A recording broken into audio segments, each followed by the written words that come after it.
semua, kembali lagi bersama kami. Di video kali ini, kami akan membahas materi mengenai etis media digital.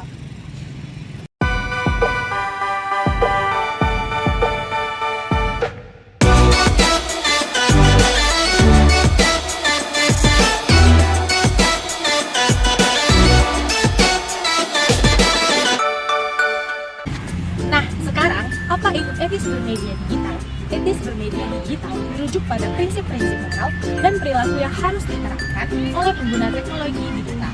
Etis bermedia digital penting untuk menjaga kualitas kemanusiaan dan mencegah tindakan negatif seperti kebencian, bullying, dan penyebaran berita palsu. Dengan menerapkan etis bermedia digital, pengguna teknologi digital juga mampu untuk berkolaborasi dan berkomunikasi dengan baik, menjaga integritas dan kejujuran, serta bertanggung jawab atas tindakan dan aktivitas yang mereka lakukan.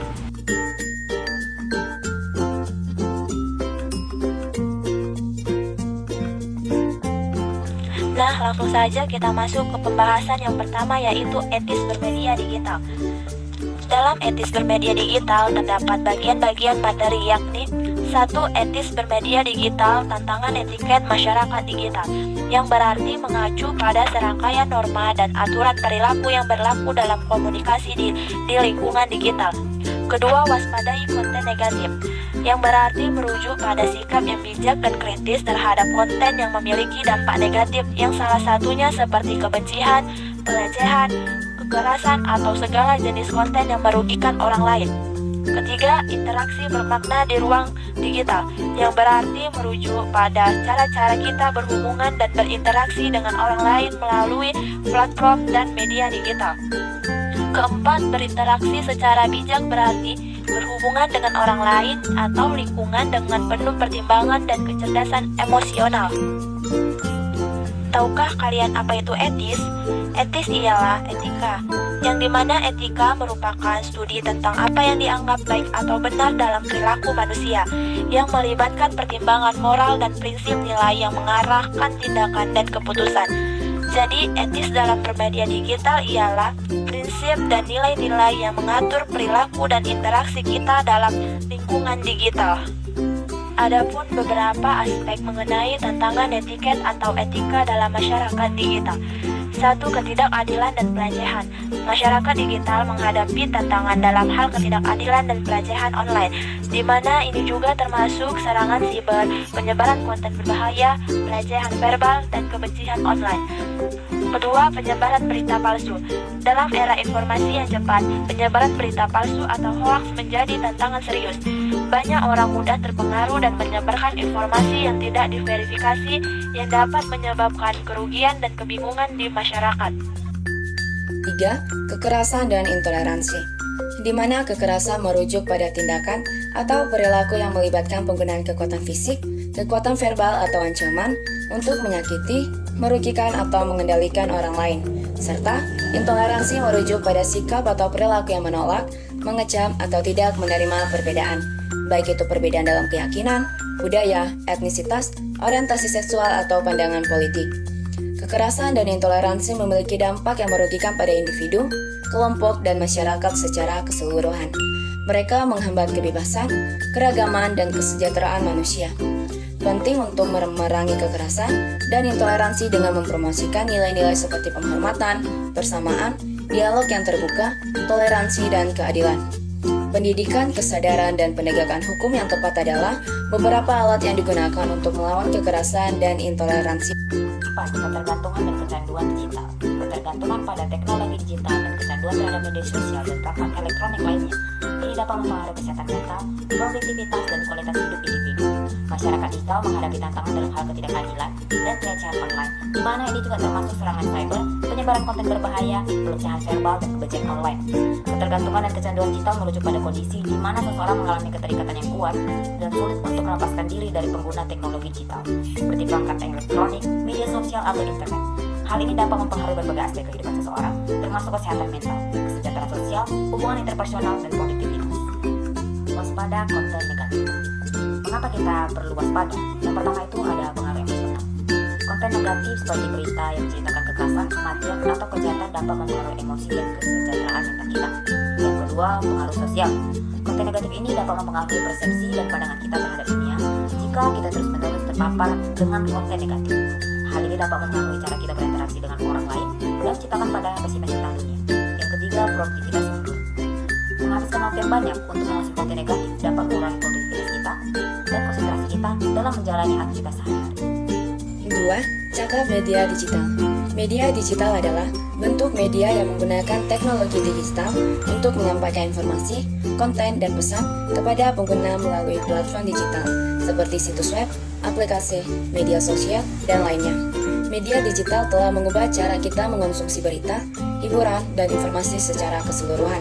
Keunggulan utama media digital adalah kemampuannya untuk menyediakan akses yang cepat, mudah, dan luas terhadap berbagai jenis konten. Pengguna dapat dengan mudah mengakses berita terbaru, video, musik, podcast, dan banyak lagi hanya dengan beberapa klik atau sentuhan perangkat mereka.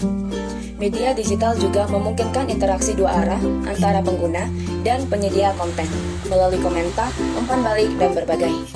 Media digital juga memberikan kebebasan dan fleksibilitas bagi pengguna. Mereka dapat memilih konten yang ingin mereka konsumsi, menyesuaikan preferensi mereka, dan mengatur jadwal mereka sendiri. Berikut ini adalah beberapa prinsip etika yang relevan dalam bermedia digital. 1. Kredibilitas dan kebenaran. Sebagai pengguna media digital, penting untuk menyebarkan informasi yang benar, akurat, dan diverifikasi. Hindari menyebarkan berita palsu atau informasi yang belum terverifikasi yang dapat menyesatkan orang lain dan merusak kepercayaan publik terhadap media digital. 2. Privasi dan keamanan data.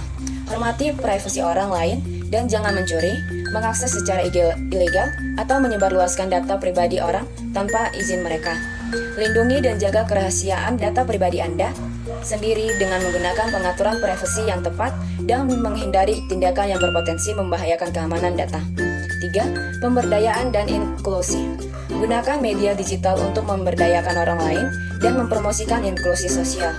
Hindari menyebarkan konten yang merendahkan atau mendiskriminasi orang berdasarkan ras, agama, jenis kelamin, orientasi seksual, atau faktor lainnya. Bantu menciptakan lingkungan media digital yang inklusif dan mendukung keberagaman. Berikut adalah beberapa unsur penting dari cakap dan budaya bermedia digital. 1. Kemampuan komunikasi efektif. Cakap dalam bermedia digital melibatkan kemampuan untuk menyampaikan pesan dengan jelas, padat, dan terstruktur. Ini meliputi keterampilan menulis yang baik, pemahaman tentang tata bahasa dan ejaan yang benar, serta kemampuan untuk mengungkapkan pikiran secara singkat dan mengikuti konvensi komunikasi online. 2. Etika berkomunikasi. Bermedia digital dengan budaya yang baik melibatkan penggunaan etika dalam berkomunikasi. Ini termasuk menghormati pendapat orang lain, mempertahankan sopan santun dalam interaksi online, menghindari pelecehan atau intimidasi, serta mempertimbangkan dampak dari komentar atau konten yang diunggah. 3. Keterampilan memfilter informasi. Budaya bermedia digital yang baik melibatkan kemampuan untuk memfilter dan mengevaluasi informasi yang diterima. Dalam era di mana berita palsu dan konten yang menyesatkan mudah menyebar, penting untuk memiliki keterampilan kritis dalam mengidentifikasi sumber yang dapat dipercaya dan memverifikasi kebenaran informasi sebelum membagikannya. 4. Kreativitas dan inovasi. Bermedia digital dengan budaya yang kaya melibatkan kreativitas dalam menciptakan konten yang menarik dan relevan. Ini meliputi penggunaan gambar, video, grafis, atau format konten lainnya untuk menarik perhatian dan menyampaikan pesan secara efektif. Selain itu, kemampuan untuk berinovasi dalam menggunakan alat-alat dan platform baru juga penting untuk terus berkembang dalam bermedia digital. 5. Keterlibatan dan kolaborasi. Bermedia digital bukan hanya tentang menyebarkan informasi, tetapi juga tentang berinteraksi dengan audiens dan sesama pengguna. Budaya bermedia digital yang baik melibatkan keterlibatan aktif dengan komunikasi online, memberikan tanggapan yang konstruktif, dan berpartisipasi dalam diskusi yang bermanfaat. Kolaborasi dengan orang lain untuk menghasilkan konten bersama juga aspek penting dari berbudaya bermedia digital. Pembahasan yang ketiga, aman bermedia digital. Secara umum, keamanan digital dapat dimaknai sebagai sebuah proses untuk memastikan pengguna layanan digital, baik secara daring maupun luring, dapat dilakukan secara aman dan nyaman.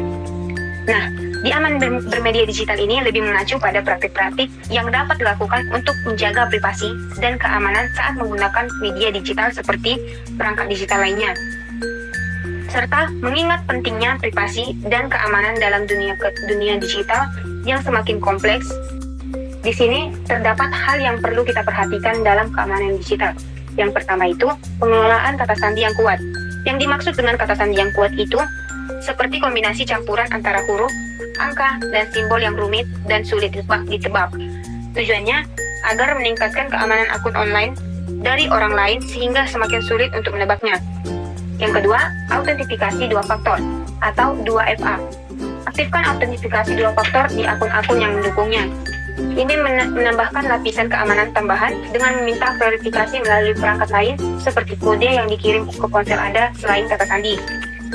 Yang artinya metode keamanan yang mengharuskan pengguna untuk memasukkan dua faktor identifikasi yang berbeda untuk mengakses akun atau layanan online, yang bertujuan untuk memberikan lapisan keamanan tambahan dengan menggabungkan sesuatu yang diketahui, contohnya kata sandi dengan sesuatu yang Anda miliki. Yang ketiga, melindungi privasi pribadi. Melindungi privasi pribadi adalah hal yang penting di dunia digital yang terhubung, seperti pengaturan privasi di akun online, penggunaan kata sandi yang kuat, berhati-hati dengan berbagai informasi pribadi, gunakan koneksi internet yang aman, batasi jejak digital Anda, perhatikan iklan dan pelacakan online, privasi kebijakan privasi atau edukasi diri. Yang keempat, berhati-hati dengan tautan dengan lampiran. Jangan mengklik tautan yang mencurigakan atau tidak dikenal dalam email, pesan teks, atau situs web. Mereka dapat mengarahkan Anda ke situs web yang berbahaya atau mengandung malware. Selalu verifikasi keaslian tautan seperti mengkliknya. Maksud dari ini yaitu penting untuk melindungi diri Anda dari serangan siber, malware, dan upaya phishing.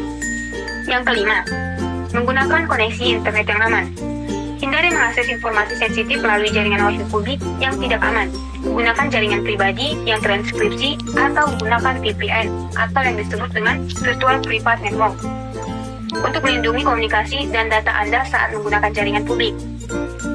Yang berarti mengambil langkah-langkah untuk melindungi privasi dan keamanan Anda saat terhubung ke jaringan online.